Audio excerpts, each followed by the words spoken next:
Hello, welcome to my channel Nomadsland Studios. My name is Rebecca, and today I will be reading for you a selection of stories from the r/NoSleep and Creepypasta subreddits. Word of warning, some of the stories on this video contain mild language and gore some viewers may find disturbing. Viewer discretion is advised. My Reflection Was Consumed by author J.L. Oakman. Have you ever seen something in your reflection that vanished the moment you tried to focus on it? An awful thing wrought from the world you almost, but mustn't, see when the corner of your vision blurs? So did I, dear reader. But my imaginary stalker was bolder than most. After months of snatched glances, it stepped wholly into frame. An awful visage, almost like myself, yet entirely alien. A beast of human flesh, but in human shape, stretching into dimensions I've no right to have ever witnessed. I felt as though, by observing this creeping wrong thing, somehow it was I that had transgressed reality's firm, vital laws. It remained by me in every reflection. My things stood tall in mirrors, watched me from windows, rippled hungrily in puddles after rain. For months I watched it creep closer to my reflected self, while my few confidants told me to seek medical attention. To be told to get help for something you see as clearly as day is as like to make you mad as any bestial mirror thing. It grew worse, as abominations are wont to do. I woke one day to find my reflection entirely absent, and instead only the monster greeted me. Rather than idly observing my machinations, now it mirrored me, mimicking my absent reflection. I admit that, for a single queer moment, I felt the swelling of madness. Something awful, wanton, and endless opened up below me and almost swallowed me in its fathomless maw. I nearly welcomed it. But my mind remained steadfast, if a little altered, with this new predicament. Soon my mirrors were covered, and when that could not silence the whispers of my stalker, I shattered every reflective surface in my home, and was granted a brief respite. My home became a haven to the unseen, as I neglected my straight razor and threw myself ever further into my work which now taxed me in new and awful ways, as I hid away from anything that dare reflect my monster back at me. No one else saw the monster still. The man-thing in the mirror that taunted me with its mimicry, daring me to slip and allow it further entry into reality. I thought to continue as I now was forever. It isn't such a shame to have lost reflections once they're gone. I'd not learned to shave or otherwise keep myself reasonably well kempt without my mirror. But what is looking a little indecent, even abhorrent, when the alternative is confronting a foul visage from the void itself? Surely, with enough in observance, I'd be left alone anyway. But it never works that way, does it? I was sitting in a cafe I've loved for many a month, more so since they stopped bothering to replace the shattered mirrors in the bathroom.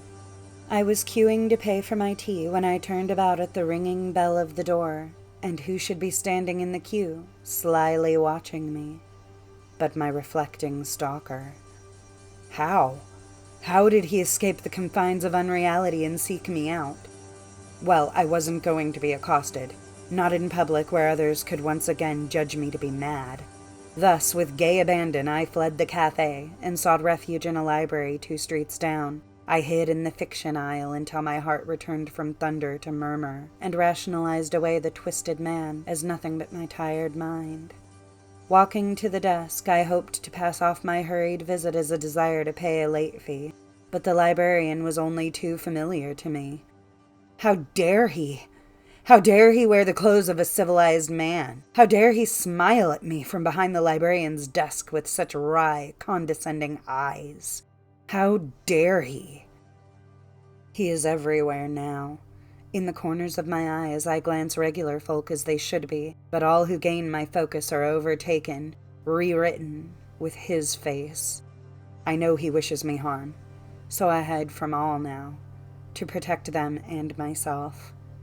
I've replaced the mirrors in my house now. Why not, when he is everywhere else? He still resides in my mirror, but I suppose he did not expect me to return to where we began.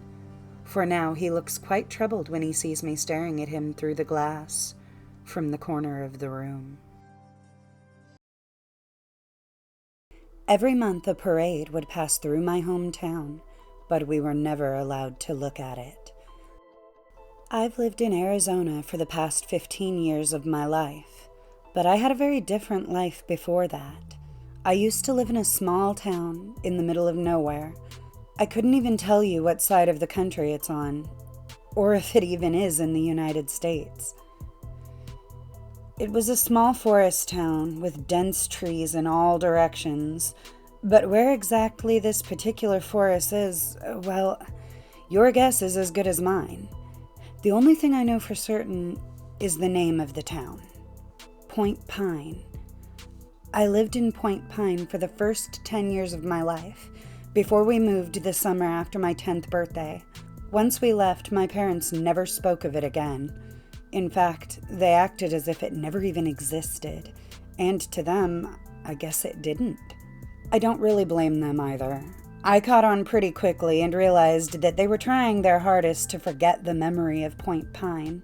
Whenever kids at school asked me where I was from, I simply told them I was from a small town that they had never heard of. I also learned early on that any questions about Point Pine would be met with punishments. A few months after we moved to Arizona, my older sister Felicity had a school project about family history. She did it on our life in Point Pine and wrote about some of the things she remembered from there. Our mom found her project the day before she turned it in and burned it in the backyard. When Felicity came home that afternoon, my parents took her up to her bedroom, where I heard Felicity crying out every few minutes in what I assume was pain. I said nothing, and from that moment on, neither one of us mentioned Point Pine again. Except for me, right now. I've decided to tell all of you about it. I don't know what is causing me to remember all these things that I had locked up in the deepest parts of my brain. Maybe it's the fact that my father died about a week ago. Since he died, my mom has remained silent, hasn't said a word to anyone. She hasn't even cried. In fact, she ended up sending my father's remains off to God knows where. My money is on Point Pine, although I'd be crazy to ask. I've started recalling random little things about the town that, at the time, seemed like normal everyday things that we as residents were all used to. Now, as I look back, I realize that they're not as normal as I thought back then.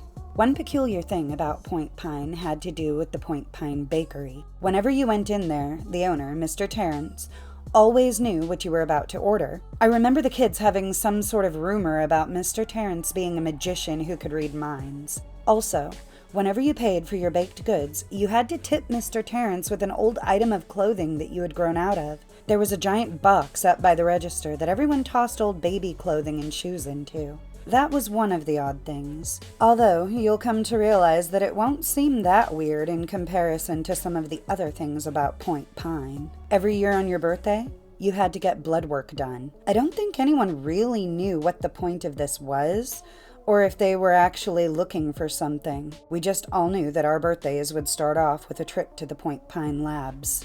Everyone had to be up at 8:13 a.m. There was a system of speakers placed around the town like an amusement park or something, and at 8:13 a.m., without fail, the wailing alarm sound would ricochet through the neighborhoods, waking everybody up. This was followed by parents running to wake up their children and get them out of bed as quickly as possible, like the house was on fire or something. Sometimes I expected it to be. All the Point Pine schools were placed in different areas of the town. Point Pine Elementary was towards the east side, Point Pine Middle School was in the west, Point Pine High was in the dead center of town, and Point Pine University was up on a small hill towards the south. If you hadn't noticed by now, every place in town was named Point Pine fill in the blank. The Point Pine Cafe, Point Pine Mall, Point Pine Grocery, etc., etc. Certainly, one of the weirdest things by far that took place in Point Pine was the Point Pine Monthly Parade. It happened every month, without fail. It was never on the same date, and each month, A student from Point Pine High was chosen to be in it. The weird thing about this parade was that we weren't allowed to watch it go by. Not out on the streets, not from the windows, and not even on television. That was one of the most enforced rules. You must never, under any circumstances, look at the parade. In fact, for the most part, we weren't even allowed outside when the parade passed through.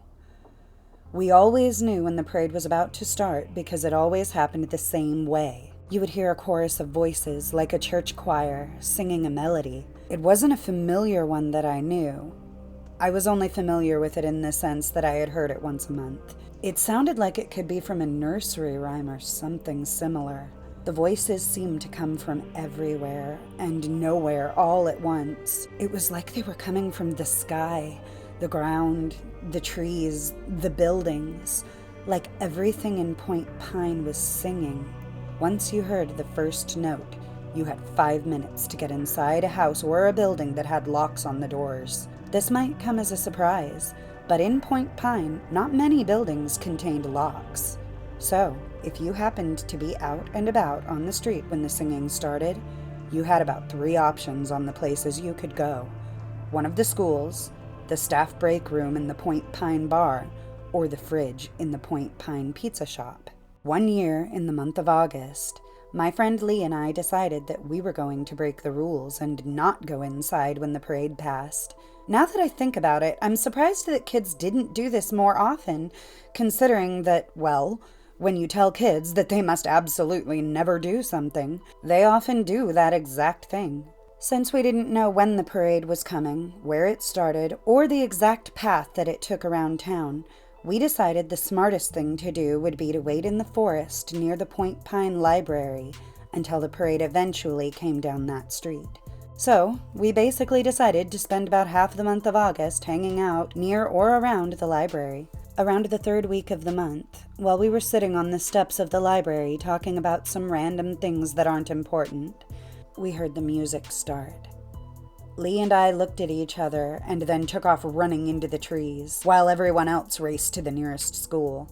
We went far enough into the forest that someone on the street wouldn't see us, but stayed close enough so that we were still able to see a part of the road. We waited for a while, whispering to each other and then shushing one another as we waited for the infamous parade to pass. This year, my sister's friend Reed was chosen to work on the parade.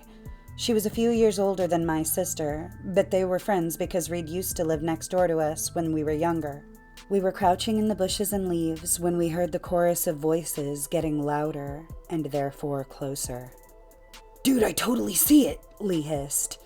I straightened my back a little bit in my crouched position to try to see what Lee was seeing. I was always a short kid, even now I'm shorter than most guys my age, or any age really.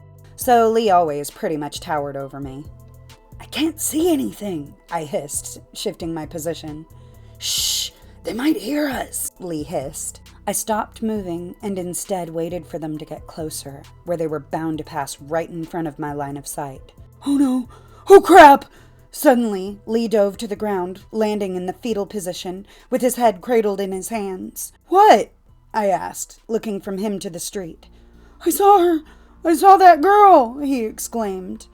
"Reed?" I asked, looking over to try to spot her. Lee grabbed me and slammed me down to the ground. "Ow!" I exclaimed. "What was that for?" I asked. "You don't want to look at it," Lee replied. I noticed that for the first time in all of the years that I had known him, Lee looked absolutely terrified. I turned my back on the parade and sat down to look at Lee instead. "What did you see?" I whispered. "Those things. They did something to her. They're eating her, Cody. But she doesn't even care." I looked at Lee, who still had his head in his hands, and he was crying now. I sat with my back to the parade, no longer wanting to see. I heard the singing get louder. "Cody," I heard the voices calling. "Don't look," Lee whispered. "Cody, Cody." Now the voices sounded like Reed. "Look at us, Cody. Look at us, Cody." I shut my eyes. The voices went on for a few minutes longer, and at one point Lee started wailing. I kept my eyes shut the entire time. After that, it moved along and continued its way through town. Once we began to hear everyone come out of their hiding places, I stood up and leaned down to help Lee get up. Once he stood up, he kept his head down. "Lee, what's wrong?" I asked. I could hear him sniffling. "Lee," he finally responded as he lifted his head. "It took my eyes." I will never forget the dark, bleeding holes in Lee's face and the cuts around his skin. I threw up in the forest for a good 3 minutes before I was finally able to help lead Lee out of the forest. A few adults saw us and got our parents, who came and got us right away. The day after that, my family moved out of Point Pine. I never knew what became of Lee after that day. Minutes after we left, my parents acted like Point Pine never existed. It was never discussed, and I never had the nerve to ask about Lee again. As far as I know, Lee was the only person who ever saw the parade, and he was never able to see anything else after that. I don't know if Point Pine still exists. I'd like to go check it out again, but even if I knew where it was or how to get there, I don't think I'd ever go back. I have a feeling that I wouldn't exactly get a warm welcome. Although, I can't shake the thought that my parents were somehow still connected to the town, even after all those years. Every day I'm visited by 2 birds. One brings good news, the other brings bad. By Reddit user AuthorJoJo. They were there ever since I could remember. As a child, I would awaken to the soft chirping of birds filling my room. I would rustle in my blanket until I was following the 2 that sang to me, perched on the windowsill. I'd lay in bed until their song was over and I was able to start my day. But their song carried more than just a pretty tune. They brought me predictions. One of the birds was a dove. Its beautiful snow-white feathers caught the light of the sun so gracefully. Its bright blue eyes, deeper than any ocean, would observe me as I listened to its song. The dove always sang first, and within its song would be the prediction of something good that would happen in my life. The birds didn't actually say anything, but when their song reached my eardrums, the predictions acted like memories. I could recall things that happened that day, even though they hadn't happened yet. The other bird was a raven. Its ruffled feathers were darker than the spaces between the stars and seemed to soak up the sun. It has beady red eyes that reminded me of the blood moon. After the dove was done, the raven would sing. When its song reached me, I would have a memory of something bad that was going to happen that day. No one ever believed me about the birds. I would try to call my parents into the room as they were singing, but my parents never saw them, even if they were in the room at the same time. So my parents started referring to them as imaginary friends. Since no one else ever saw these birds, I started to believe them. It didn't matter what I believed, though. The birds would continue to visit me like clockwork and tell their tales. Their predictions always came to pass. When I was younger, the predictions were simple and generally innocent. Like when the dove sang that the school would be serving pizza for lunch, and the raven retorted that I would get a paper cut in math class. Sure enough, I would walk to school and at lunch I'd be given 2 slices of pizza. I'd be so content from lunch that I would carelessly pull my textbook from my backpack and a loose page would slice my finger open. It just goes to show you how simple middle school really was. Even back then, bad news wasn't typically that bad. The cut hurt, but it healed in no time. The dove even told me the next morning that I'd get ice cream for being such a brave little girl. The raven said I'd forget my pencils at home. Even if the predictions were things I could easily alter, I never seemed to be able to. Like the day I just mentioned, I made a note to grab my favorite pencil before I left. I was so focused on remembering to do it that eventually I sort of just thought I did until I got to school and discovered no pencils in my backpack.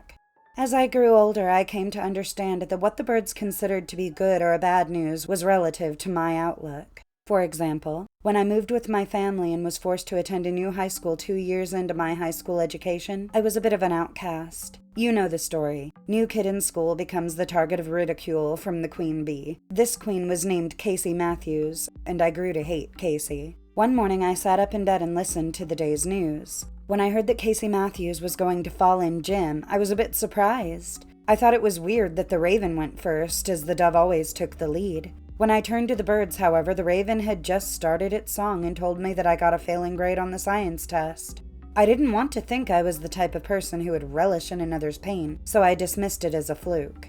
I had done worse than just getting a failing grade on my test. I had gotten the lowest score in the class and was called out by the teacher for it. I could hear Casey snickering to her friends at the other end of the room. It put me in such a foul mood as we shuffled off to gym class. We had to play basketball, something I was no good at. Everyone was running back and forth as I slowly paced from one end of the court to the other. I was watching Casey like a hawk. I wasn't even thinking of the prediction. I was just so fed up with her attitude. Even as everyone was trying to play the game, she mocked some of the heavier students, all while barely participating. She caught me looking at her, and I shot her a fake smile. She rolled her eyes and turned away. As she turned, the basketball whipped by her head, and while it didn't hit her, it did throw her off balance. I watched as Casey Matthews frantically attempted to keep herself upright, but only managed to make the fall even worse. Her legs flew out from under her, and even though she was able to put her hands in front of her face, the meeting between her face and the ground was audible and throughout the large room. I couldn't help but genuinely beam at the event, biting my lip to stifle the laughter that was trying to crawl out. A few of the students ran over to help her up, and when they pulled her face from the floor, thin trails of blood trickled from her nose. Even from where I was standing, I could tell it had broken and would create a nasty yellow bruise all over her face. That made me happy. The dove knew it was something worth singing about. Casey Matthews was a bitch. Up until now, I have kept the appearance of my birds to myself, ever since my parents labeled them as imaginary. Lately, however, I'm becoming increasingly uncomfortable with the songs they've been singing to me. Just about a month ago, I lost my mother to an extensive battle with cancer. I knew before I even left the bedroom that she had died. The raven made sure of that. What did the dove sing for that day? That my mother was no longer going to suffer. Guess one event can carry multiple weights. After she passed, I and my dad tried to carry on. It was hard to live life without her, but we decided she wouldn't want us to dwell. The birds were kind to me. The dove would sing of something grand that would take place, like my uncle taking me on a short road trip. The raven song would carry only small irritations, like getting something stuck in my teeth. I needed time to heal, and the birds knew that. Until my father got sick, too. Only 2 weeks after my mom had passed, he started going in and out of consciousness and had to be hospitalized. I was so angry. I am still so angry. I couldn't understand why I would have to lose one parent only to watch the other start to fade.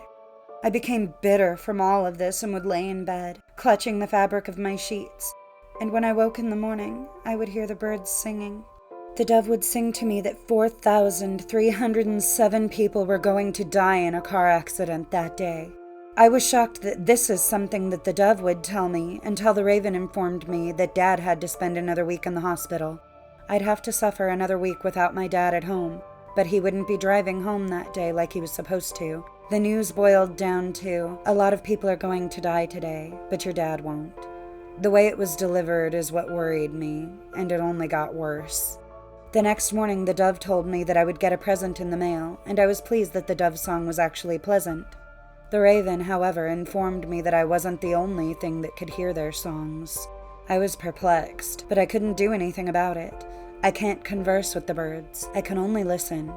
I wondered why that would be bad news. When I went to leave the house, I saw the present the dove mentioned sitting right outside the front door. A small package poorly wrapped in hideous green and blue paper that was dotted with various snowflakes. I brought the gift inside and pulled the paper away from the box. Sliding a knife through the tape that held it shut, I revealed the contents. I stood for a while looking at the snow-white feather that laid on the brown cardboard, a feather that held the light of the sun with a familiar grace. The day flew by. I could only think about the songs I heard in the morning, about what else was listening to the songs. I became so concerned that something was invading this moment that I thought it made me special. These birds were mine, and no one else was supposed to listen to them. I wanted to get home. I wanted to sleep so I could try to get more information from their songs. With the help of a few sleeping pills, I was able to get to bed earlier than usual. My dreams were vivid. They were of the dark, but the dark was made from the feathers of the raven. They danced by me and tickled my face until I sprang up in my bed.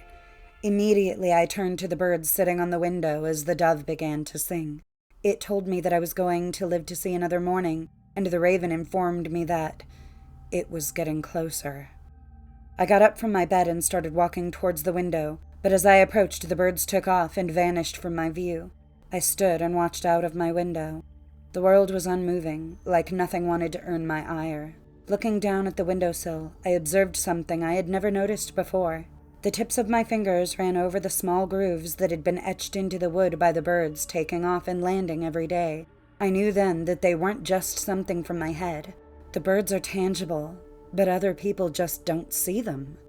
Foolishly, I had forgotten that the news the birds deliver to me is based on my state of mind and what's relevant to me. So as I continued to stress over what the raven was referring to, they continued to sing about it. The dove was right. I'd lived to see another morning. Several, in fact. Another few days went by, and here I am. In the past few days, the songs went something like this. The dove sang that I wouldn't have to water the garden, which was true. The rain that day did it for me. The raven told me that it was going to find me that day. I don't know if that played out, but the raven was no liar. The next day, the dove told me that my dad was going to call. He did. He told me how proud of me he was and that he hopes he gets well enough to come home soon. The raven sang to me, while I was fidgeting with the feather that had been delivered to me, that I was going to forget to lock the back door, which I regrettably did. When I left the room after those songs, I walked downstairs to find tracks of mud all through the house leading to my door. I couldn't decide on what the tracks were. They didn't look like anything a human could leave behind, but the path it took didn't seem like an animal. It ignored the garbage, dirty dishes in the sink and the fridge, all things I assume a scavenger would be interested in. I couldn't figure out why it had stopped at my door. I still don't know. Yesterday, the dove sang to me and told me that it would always watch over me. The raven said that they couldn't protect me. The birds didn't leave the window for a while after their songs. They just kept chirping away, like they wanted me to remember what they sounded like. All of yesterday, I did my best to be productive. I went to see my dad. We talked for a long time, and he asked about the birds. He asked me what they said would happen. I told him they didn't really say anything too special. He laughed, and then he asked me about the dog. For a minute, I was confused. I thought possibly his mind was wandering, so I pressed about it. He told me that before I told them about the birds at my window, I would wake them up crying every night about the dog in my room. He couldn't remember how I described it with my limited vocabulary, only that it was as horrific as a child could make it. He told me he and Mom would console me every night. I started to remember as he went over the details, the memory playing in my head as if sung by the birds.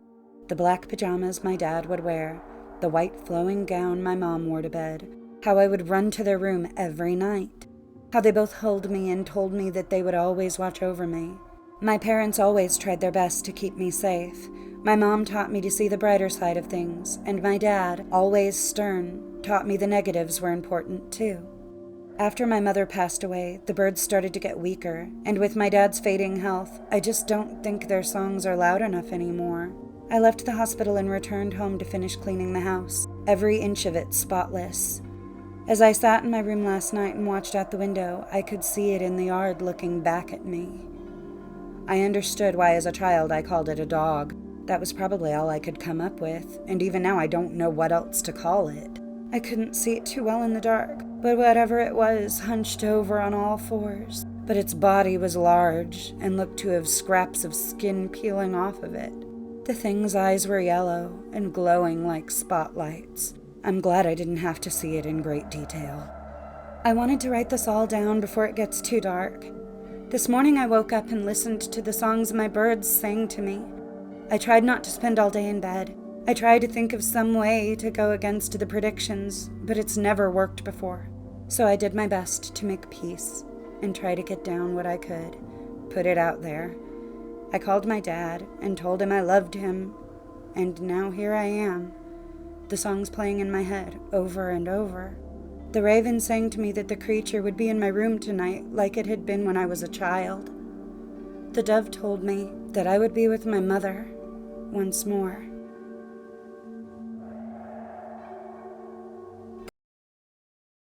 Please Stay Awake by J.T. Grogan. Dark, cold, and eerie. Those are the only words I can come up with to describe the house in which I had lived with my family for the majority of my life. Mostly dark, blistering cold during the winter, and always eerie. Sometimes there would be strange noises coming from the cellar, too. It had often given me the creeps, though I would never admit that to my mother. I'd figured I was too old to let some silly noises scare me anyway. I'd been trying to act like the man of the house ever since my dad left when I was 7. I'd always hoped that I would never turn out like my father, whom I hated with a burning passion. As far as he goes, I suppose I'd better just leave it at that. I lived in the house with my mother, Linda, and my Uncle Kevin on a vast piece of land in Steinen, Indiana. Steinen was a tiny hellhole in the middle of nowhere. Nobody liked living there. I didn't have any friends because I was homeschooled, and I'd never even seen another kid my age in Steinen, since we almost never left the house unless my mom had to go into town to buy groceries. However, I was always very close to Uncle Kevin. When I was little, he would tell me ghost stories right before bed, which my mother hated. "Stop it, Kev. You're going to give him nightmares," she would snap. Oh, I did get nightmares, indeed, and sometimes it seemed as though the nightmares refused to end. They crept into the back of my mind like a spider crafting its web. The story he told me most often was one about a monster with a contorted body and black eyes. According to the legend, as Uncle Kevin called it, even though I knew he made it up himself, the monster would come into your room if you were awake past your bedtime and hide in your closet, watching you the whole night. Of course, this was just a silly little tale that Kevin would tell me so I wouldn't stay up late. Even so, I can't tell you how many times that horrible creature has popped into my head over the years. On this particular night, I decided to go to bed early in an attempt to sleep off a pounding headache. I lied down on my icy bed and sank underneath the covers, hiding my face from whatever may have been lurking inside of my head. After setting my glasses down on the nightstand beside my bed, I reached over and flicked the light off. The darkness made me feel alive, in a very strange way, almost as though I was mesmerized by the nothingness. As I looked around the room, seeing almost nothing but the pitch-black darkness surrounding me, I felt entranced, as if something was forcing me to look. Of course, there was nothing to look at least not with the eyes. This was something you could only witness within the deepest corridors of your mind, the part of your mind that you always dread visiting and can never seem to return from. Out of nowhere, I began to hear scratches upon the window above my bed. My eyes immediately burst open, and I felt like I was unable to close them again. "What the hell was that?" I asked myself. Nothing. Of course it was nothing. It couldn't have been anything, right? Right. Just my mind playing tricks on me in the dark. No big deal. But, in a moment of childish curiosity, I decided to peer out the window, just to make sure that I was hearing nothing more than a tree branch brushing up against the glass. But then it hit me like a bag of bricks. There is no tree next to my window. Still, I decided it would be better to sleep it off and think more about it in the morning. It was probably all in my head. It had to be. I found it unusually difficult to fall asleep that night, as if somebody or something was trying to keep me up. I woke up the next morning with that sound still locked in my brain. It had to have been coming from somewhere, but where? Shit, I had no idea. But then I remembered. The cellar. I built up as much courage as I could muster and slowly crept down into the abyss. I hadn't been down there in a year. Maybe longer. I'd almost forgotten what it looked like. Nothing but clouds of cobwebs and stacks of cardboard boxes shoved against the walls. I rustled through a couple of boxes until I stumbled upon a picture I'd drawn when I was a child. It was a sketch of a grotesque creature. It definitely wasn't human. This thing barely even had a face, just dark black eyes and no mouth. Its body was tall and thin, and was contorted into a shape that I had never even seen before. The more I looked at the drawing, the more I was reminded of the story my uncle used to tell me. It appeared to be raining above the creature, and toward the bottom of the paper I had scribbled, "Please stay awake," in giant letters. I didn't know what the hell that was supposed to mean, but I folded up the paper and stuffed it in my pocket. I quickly made my way up the staircase into the kitchen and went about my day as usual, keeping that drawing in my mind, trying to remember what it meant and why I'd drawn it in the first place. I looked outside and noticed that it had begun to rain. I didn't want to think about that creature any longer, so I walked into my dimly lit room and plopped onto my bed.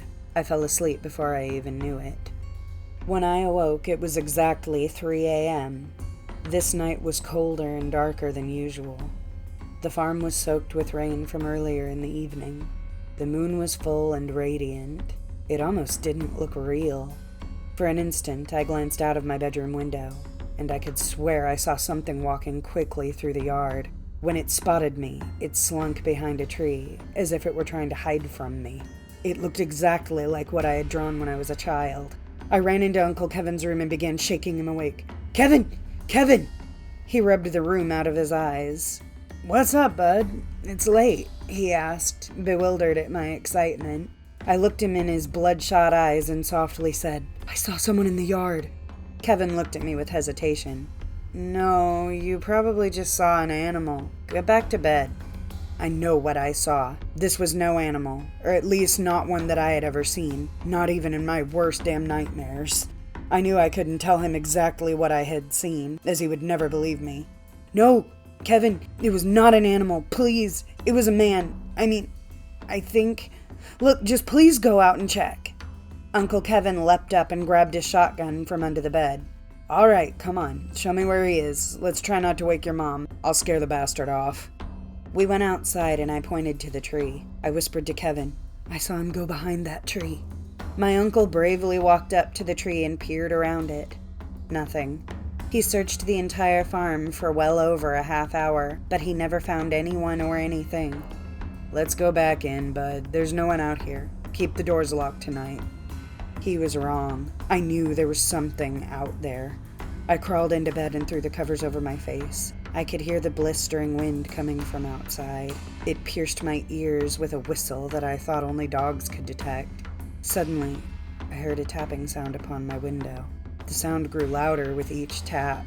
I tightened the blankets around my body. The taps slowly turned into knocks. Louder and faster the knocks became. The knocks turned into bangs. I thought the glass was going to break. Then out of nowhere, it stopped. No more taps. No more knocks. No more bangs. No more wind. I was relieved. Suddenly, I heard a low, chilling voice in my ear. "Please stay awake." It couldn't be. No, it couldn't be. I ran into the hallway, ready to make my way to my mother's room, when I saw it. Whatever it was, I still don't know. It was holding Kevin's lifeless, mangled body in its arms. Carved deeply into my uncle's torso were the words, "Please stay awake." I tried to let out a scream, but only silence filled the dead air. I sprinted through the door of my mother's bedroom and saw her body lying in the middle of the floor. She was covered in blood and her left arm had been ripped straight out of its socket. Written next to her in her own blood were the words, "Please stay awake." I began to sob, and when I turned around, the creature was gone. I don't know where the hell it went, and I'm not sure I want to. I closed my eyes as tightly as I could and let out the loudest scream I could muster. I called the police and lied down on the cold, now blood-soaked floor, waiting for them to arrive. It felt like hours. Finally, the police showed up to find me in the fetal position next to my mother's corpse. I told them everything I saw. I showed them my drawing. I told them about the taps, the knocks, the bangs. I told them what I'd seen outside. But of course they wouldn't hear a word of it. Why would they? All they could see was a lonely kid hovering over his dead mother, her blood covering my clothes almost as much as it covered the floor. It's cold in this cell. It's dark and lonely. The silence is the only saving grace. Constant, peaceful silence. Tonight, It's raining outside. It's colder, darker, and wetter than ever. But unfortunately, I must stop writing now. I just heard a tap on my window. I went camping with my friends, and a stranger joined our group unnoticed. By Reddit user SSA89. I was the first to notice an extra person had joined our group. I counted 6 of us sitting around the campfire, but I knew we had left home with 5. The 6th person had joined us somewhere along the way, but where and when exactly, I could not be sure. All the glowing faces looked familiar, like I had known them all for a lifetime. That was why it took so long to find the man out of place. I had to go through the faces one by one. I went through my history with them, recounting how I met them, how I knew them. I fit each one into my memories like puzzle pieces. First, there was Mark. He was sitting next to Sarah, chatting her up as always. I met Mark and Sarah 6 years ago in the 10th grade. Mark and I played wide receiver together on the school football team. Sarah was a cheerleader, and Mark always had a thing for her. The 3 of us started hanging out after games, Mark flirting non-stop, and Sarah always hilariously rebuking him after a while. Then there was Ben. We had been friends since the 1st grade, inseparable ever since we bumped heads playing tag during recess. He had his arm around his longtime girlfriend, Justine.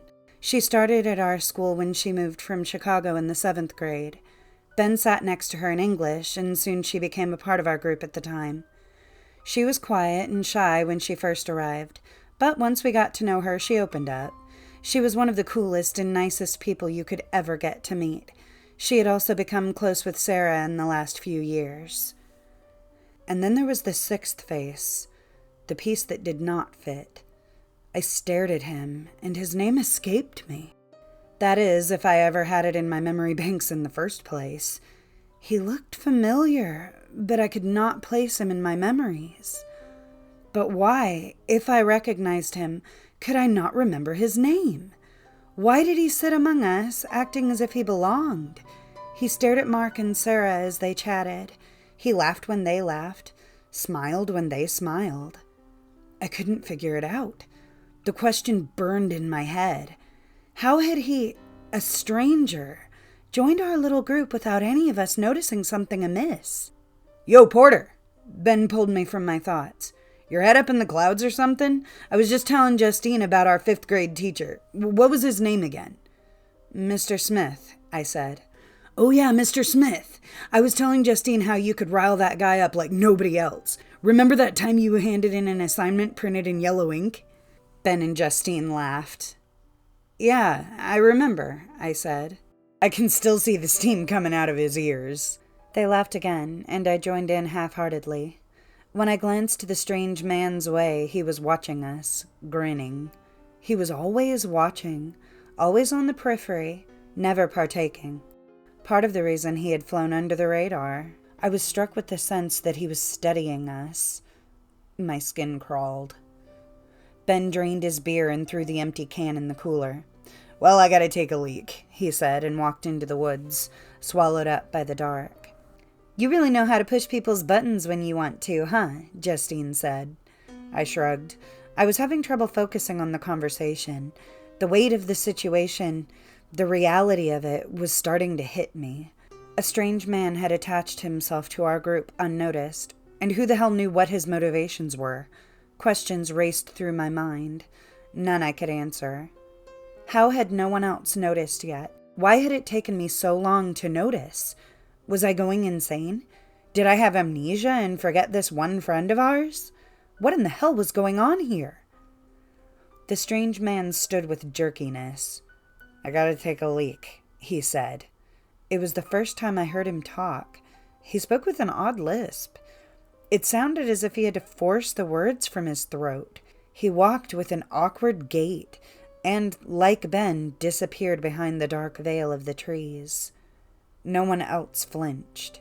Justine kept talking. "I always loved the long relationships you and Ben have. It was so hard moving cities and leaving all my old friends behind. I mean, I can't complain too much. I wouldn't have met Ben and all you guys otherwise." Justine, don't you see what's going on here? Huh? You're telling me you haven't noticed? Notice what, Porter? What are you talking about? Who was that guy? I gestured to the vacated spot the strange man left behind. Oh, him? He's, She trailed off. She frowned into the fire. I could see her mind ticking over, and her eyes twinged with concern. I knew I wasn't going crazy. I don't know, she said. Who is it? That's what I'm trying to figure out. We stared at each other. Maybe...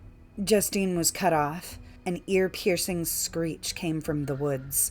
It sounded like a shrill, injured cat. A large cat. The sound split the air and cut our conversations short. A blanket of silence fell over the four of us. Only the crackling campfire persisted. The woods were still and quiet. The hell was that? Mark broke the silence. I don't know, Sarah said. I've never quite heard an animal like that before. Sounded like some screwed-up mountain lion, Justine said. You ever heard anything like that before, Porter? I shook my head. My fingers tingled with adrenaline. Ben was still in the woods, and the strange man was out there with him. Dread filled my gut. There's no mountain lions out here, Mark said. It's probably an elk. They can make some creepy sounds. Sarah agreed. Justine bit her lip and scanned the woods. It's probably okay. I think Mark's right, I said to her. But I wasn't sure I believed it. Mark and Sarah had started up their conversation again when the strange man bumbled out of the woods. They paid him no mind. I was hoping something would have triggered in them by now, but they were oblivious. The strange man took a beer from the cooler. He fumbled with it, struggling with the tab. It was as if he had never opened a can before. When he finally had it open, he sat, beer in hand, and continued to watch Mark and Sarah, a thin smile on his face. He never did take a sip. I watched him from across the campfire. His head wavered behind the heat. I touched on what made me uneasy about this strange man, aside from the fact he had managed to infiltrate our group without any of us noticing for a long time. He moved with jerkiness and awkwardness, like a newborn animal. Nothing he did was smooth or well-practiced. It made everything he did look like an act, an imitation. I didn't make the connection at the time, but I should have seen this man was not quite human. But at the moment, I wasn't sure what to think. I guess I just thought he was a freak. I considered calling him out then and there. I wanted to ask him just what the hell he was doing. But I'll admit, I was scared. I had visions of this guy being some horrific serial killer, and I didn't know how dangerous he was, or if he was armed. I didn't want to push him into doing something drastic that got us all killed. As time went by without any sign of Ben, I became convinced the strange man had done something to him. I watched him plotting, planning, and marking his next target. Anger sprouted from my fear, and I started to see red. I needed to stop him. We used an axe to chop firewood for our campfire, and it was leaning against my seat. This man was dangerous. I was sure of it.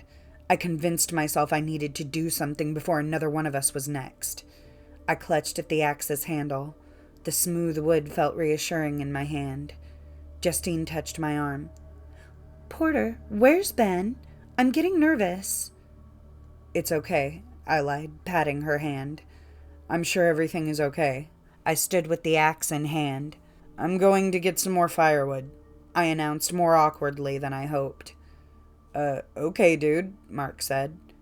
Porter? Justine's voice wavered. Speaking up was a mistake. I had drawn the attention of the strange man. I walked past him, trying to act as nonchalant as possible, but I was never a good actor. He watched me the whole way. He maintained his glare as I reached the perimeter of the woods, and as he looked back, his head rotated around an unnatural distance. That was enough to chill my spine. I was hoping he would turn around, to look away and give me an opening, but he never did. I'm not exactly sure what happened next. I never saw him stand up and walk over to me. I never even saw him move a single muscle. But in an instant, he was standing in front of me, inches away from my face, It was as if he teleported. A metallic smell stung my nose. The strange man stunk of blood and copper. The axe trembled in my hand. Any thought of actually using it fled my mind.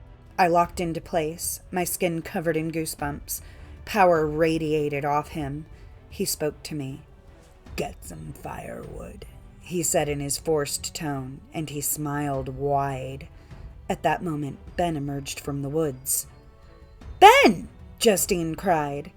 "Damn," Ben said as Justine squeezed him. "Did you guys hear that cat thing?" "We think it was an elk," Mark said. "Where were you? Why did you take so long?" Justine asked. "I guess I wandered too far off, and I lost sight of the campfire. Took me a bit to find my way back. For a second I thought I was going to have to freeze my ass off out there alone tonight." The relief washed over my body like a wave, crashing into my muscles. I felt each one relax. At least Ben was safe. I looked for the strange man, but he was gone. He somehow slinked away while I was distracted. He was good at going undetected when he wanted to. My thoughts turned to getting out of there. Even though Ben was unharmed, that guy was still trouble. I started back towards the group and caught the middle of their conversation. "I don't know, actually. Yeah, who was that guy?" Ben said. "I thought he was with you guys," Sarah said. "Yeah, isn't he your friend?" Mark added. "I thought he drove over with you three." "No," Ben said. "I don't know who he is." The panic spread over everyone's faces. They were finally feeling what I was feeling. The realization had set in. "We need to get out of here," I said, "before he comes back." "Yes, please," Justine said. "We have to leave now. That guy was a freak. Right, Porter?" "Yeah," I said. I explained to them how I noticed he was the odd man out when we were sitting around the fire. I explained the odd behavior, and they all agreed the guy was strange and possibly dangerous. None of us could pinpoint exactly when he had joined the group. He had slipped in unnoticed and unaccounted for. It was uncanny. We packed our tents in record time. We trekked the 15 minutes to our cars through dark woods, flashlights in hand. We heard the screech of the elk again, if it was an elk, which I have my doubts about now, and we took some comfort from the fact it sounded farther away.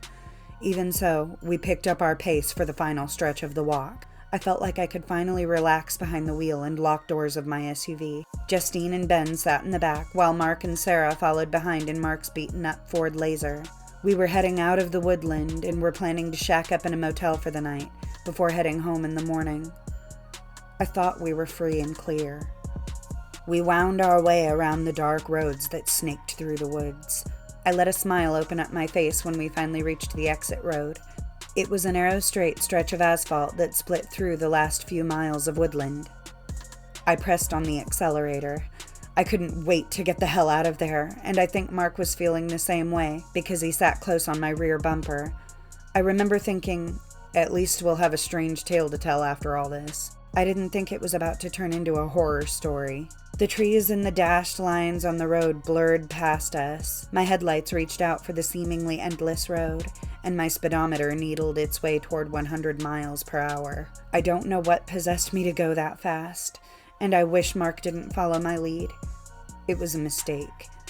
The strange man appeared from behind a tree. He walked into the middle of my lane. I slammed the brakes. It was too late. The next sequence of events happened so fast, it plays like a slideshow in my mind. The tires screeched and there was a smell of burning rubber. The strange man folded over my bonnet and got sent flying down the road. He skated across the pavement on his back, moving with such speed it looked as if he was gliding on ice. More tire screeching. Mark flew past in the opposite lane, fishtailing. He fought it, and for a moment I thought he had it saved, but the car hooked right into the trees. The sickening sound of crunching metal reverberated in the air. Mark's car slammed into a tree, driver's side first, sending fragments of glass and metal flying. The car bounded off one tree and into another. The front passenger side impacted this time. The front light exploded and the passenger side cavity caved in, sending a wheel bounding into the woods. The crumpled heap of a car came to a rest. Justine was the first out the door, crying out Sarah's name. Ben went after her, and I followed after him. Everything felt surreal as shock coursed through my body. It was as if I watched through a screen. I floated over the asphalt as Justine and Ben sprinted towards the steaming wreckage. The crash scene was dimly lit by my SUV's one remaining headlight. There are 2 separate screams I'll never forget. They imprinted themselves on my brain, and I'll hear their echoes at night forever. If I happen to get Alzheimer's later in life, I know the last thing to go will be these screams. The first one I heard when I was 13. It came from my mother. It flooded the house, splashing off the walls. I ran out of my room to see her crumpled at the front door, with 2 police officers standing by. They had notified her that her eldest son, my brother, had died. The second came from Justine when she saw what was waiting for us in that Ford Laser. Mark was unrecognizable. He was a shattered mess of bones, skin, and blood, melded and intertwined with the crumpled steel. Sarah was blinking slowly, her breathing labored.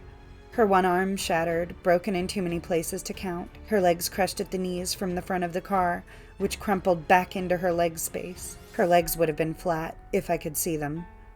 Justine turned away and fell to her knees, face buried in her hands, shoulders heaving. Ben tried to comfort her, but he had to turn away and throw up off the side of the road. I pulled out my phone and struggled to dial 911. With my fingers shaking, I kept pressing the wrong numbers. My voice was small and distant as I explained what happened to the operator. She told me to stay on the line. But as I looked down the road, I dropped my phone. The strange man was standing there. His grin reached from ear to ear, showing a grandstand of teeth.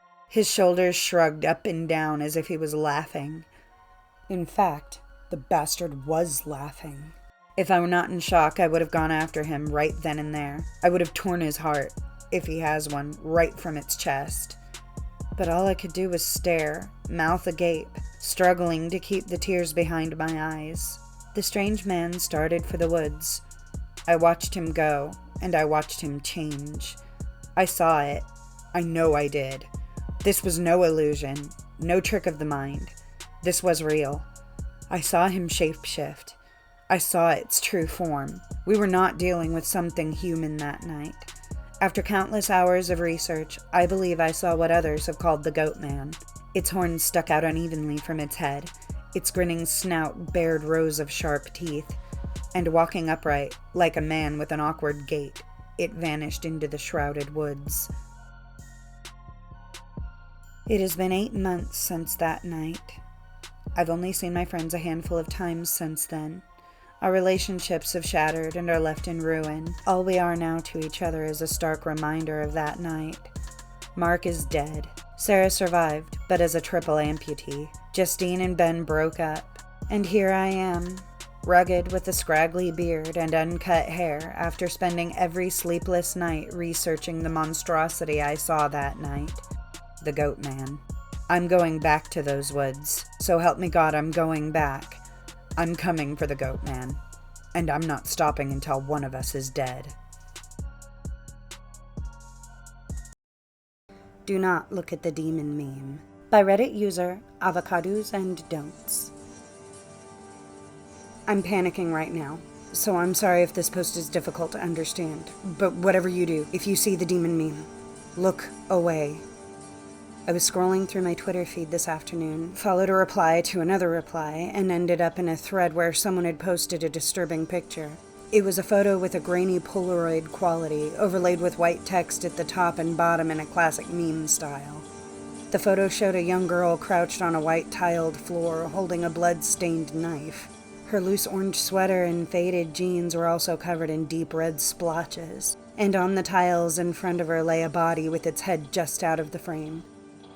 I say body and not person because of the deep gashes across its chest and the blood pooling around it on the tiles.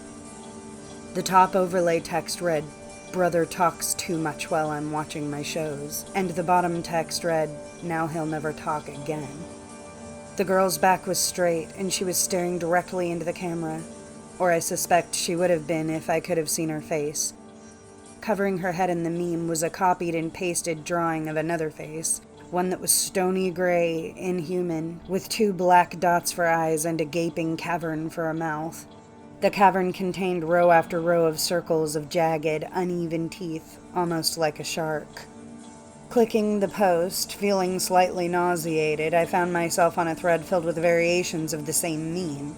Each was a photo of a person, their face covered by the demonic cartoon. Every text caption seemed to imply an act of violence.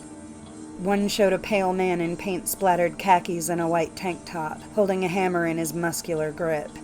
The caption read, "Foreman thinks I don't need a lunch break. Killing him was the best home improvement of all." As I scrolled down, I felt a rising sense of panic. Had I stumbled into a club of serial killers? Many of the replies on the photos expressed the fear and terror I was feeling, but some were almost positive. One person had commented, "So #relatable." Another wrote, "Good old murderin' Marchosius, the most classic meme of them all." I noticed the second person had replied to another comment too, where someone had written, "What the hell is this? I'm reporting all of it." They'd responded, "You have to look more closely at the faces." I wanted to believe that this horror show wasn't what it seemed, so I leaned into one of the copies of Marchosius' face, trying to figure it out. For a second there was nothing, but then his mouth seemed to twitch slightly. Was the picture a GIF? I stared, waiting for his mouth to twitch again, and then it started to expand. In a strange optical illusion, I thought, that shark mouth cavern threatened to fill my whole computer screen. That was 2 hours ago, and it's the last thing I remember. When I came to a few minutes ago, I thought that nothing had happened and no time had passed. But I felt a sticky warmth on my hands and looked down to see them covered in blood. I haven't been able to leave the room or even move from my chair. I'm too afraid of what I'll find. I have no idea what I've done, who I might have hurt, or where I might have posted about it.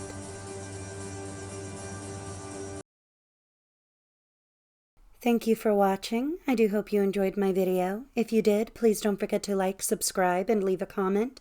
I post every week on Tuesdays and Fridays. I will be posting the links for all of the stories' original posts on Reddit in the description down below. I urge you to please follow those links and give all of the authors upvotes and leave them comments to let them know if you liked their stories. Have a safe October and a happy Halloween. Bye.